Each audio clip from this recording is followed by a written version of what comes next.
I heard the term later in life, pick me, when a girl acts the opposite of a girl's girl and is seeking validation from men. She's the cool chick or one of the guys. And I hear this and I'm like, I get it. I've been her before. So I'm not sure if this will be helpful, but if it could be to any parent or person, I'd like to share my experience and opinion of how a pick me happens. I have referenced cup filling before, that we must show our children enough love, validation, assurance, strength, and attention so that their cup is full and they know they are loved unconditionally and they're safe.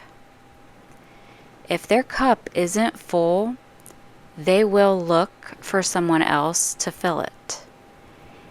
And if their cup gets low enough, they will get desperate and accept tiny drops from anyone around.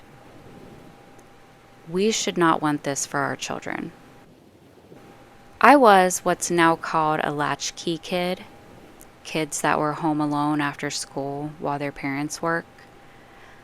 And no fault to either of my parents, this was the norm. Everybody did this at the time. But it did leave me feeling neglected, and my cup started to run dry. I wasn't really into girly type of things, but also not really a tomboy.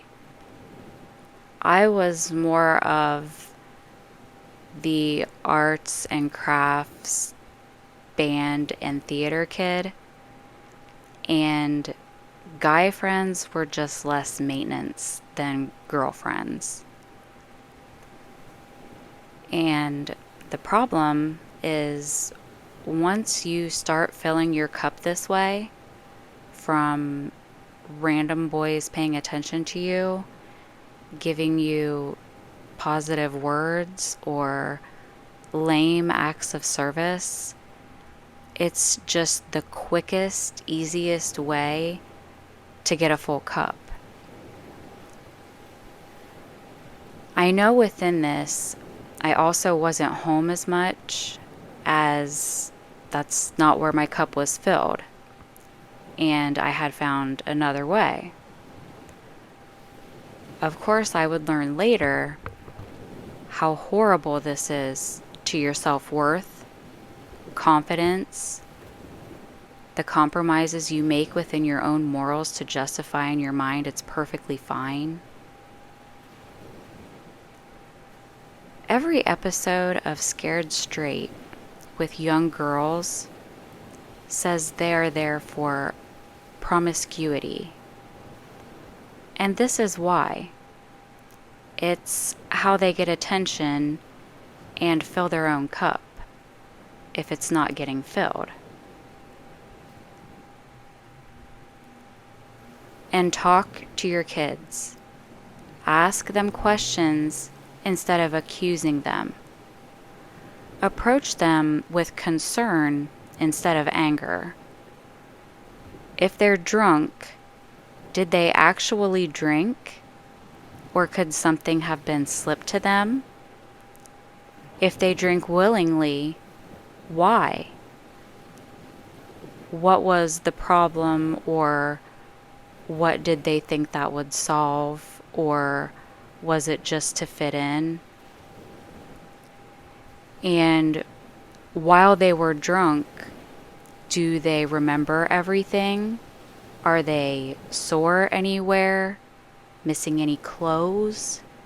Did they wake up in a strange room?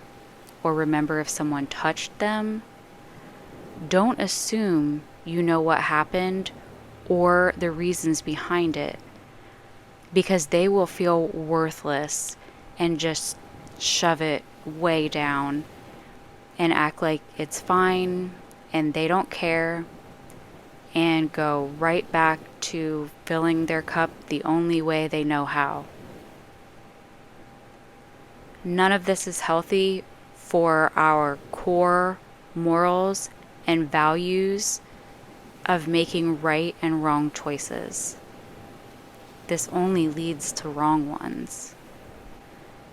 Those of us that hated ourselves in our teens would look anywhere for validation, attention, compassion, understanding, and love. If your child is never home or seems to be struggling, they may feel unheard or that it's a waste talking to you because you never listen. If your child is being, acting, or feeling negative, don't come at them with more negativity. Positivity and unconditional love is what they're lacking and looking for somewhere else. There are at least 5 love languages we all need: touch, words of affirmation, acts of service, quality time, and gifts. And I know there are more: food and baking for sure. As adults, we can learn to fill our own cup in healthy ways so that it's overflowing into our child's cup. We have to fill theirs and at the same time teach them not just anyone is good enough to give them attention. They deserve the best, and to know without a doubt they can get their cup filled at home. I am love. We are love. Namaste.